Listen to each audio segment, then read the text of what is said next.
Hello, Facebook and YouTube. What is happening? Gonzalo here at the Thursday night Temple of the Living God in St. Pete, Florida, USA.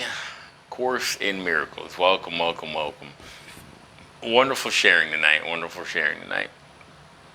Had a beautiful, beautiful, very open, very deep share, as has been the case the last several weeks. So I'm so grateful for the brothers and sisters showing up and the ones that are not showing up, because we can join regardless of barriers and boundaries. So I'm so grateful.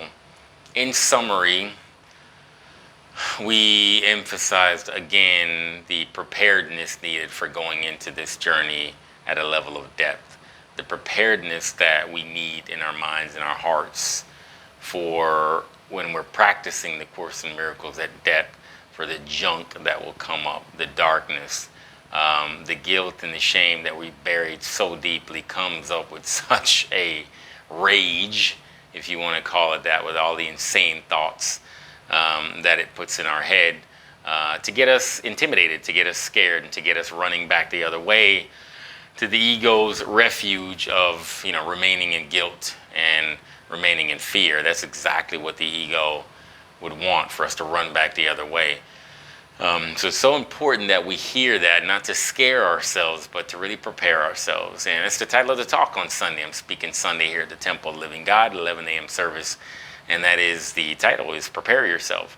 Because if we really do the Course in Miracles, or any direct spiritual path at depth, and when I say at depth, I mean really being consistent in training our minds and allowing Holy Spirit and Jesus to train our minds. Really being consistent at a mind level to train our minds with the Holy Spirit and Jesus, for us to be able to see and think that everything that comes into our awareness, whether it be in the physical or in our minds, everything is coming from the place of our mind. And to get that level of depth of mind training, and to do it consistently, and to allow Holy Spirit Jesus to really, really walk us through loosening all of the concepts that we've accumulated in our minds over many, many, many decades, requires a lot of courage, because a lot of junk will fly up in our face that we've repressed, that we learned to repress in the name of looking good and putting up a front and pretending, fitting in and conforming in the world. We're very good at that, and look at the world out there that we see. Not a lot of smiling faces conforming. So the Course is not just trying to teach us to be rebellious for the sake of being rebellious. It's trying to teach us to do the most radical thing that we could ever do in our spiritual journey, which is to turn every single decision over to the Holy Spirit Jesus. Every one of them, even small, big decisions. What should I do? What should I say? Where should I go?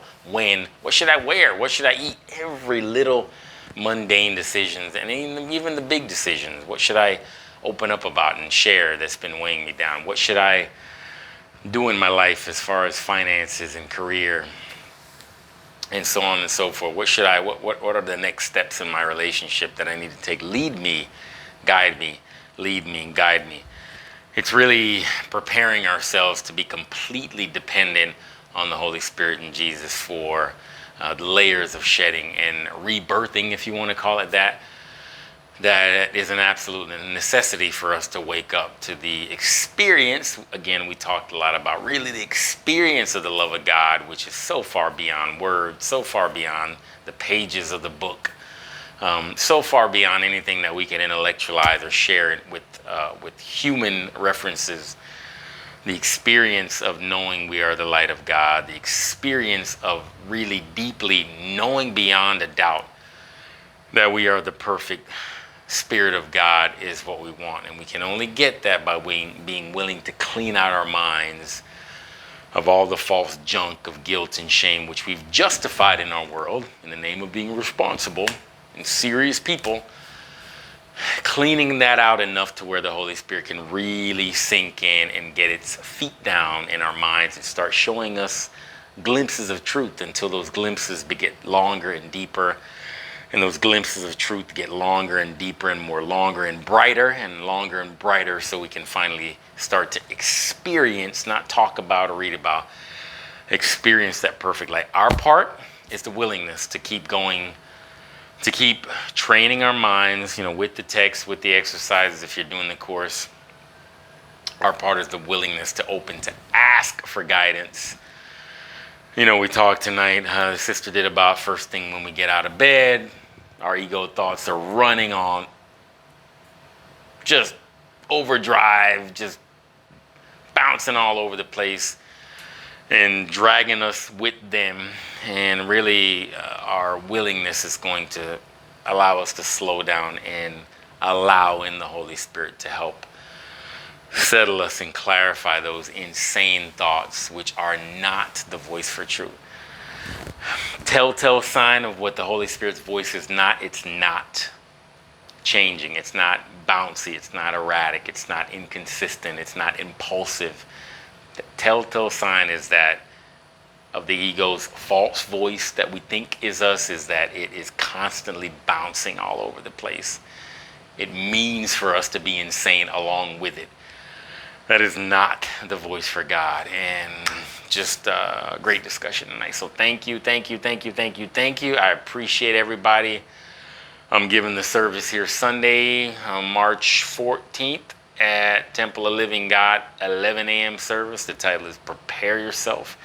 And to go into a little bit more depth about what I'm sharing tonight and what we shared tonight about how to prepare our minds and our hearts emotionally and mentally for the onslaught of the ego's attack on our minds and our hearts to make us feel guilty and ashamed and run back the other way. How to prepare ourselves for that with the Holy Spirit and with Jesus. We do not do it by ourselves. That will not work.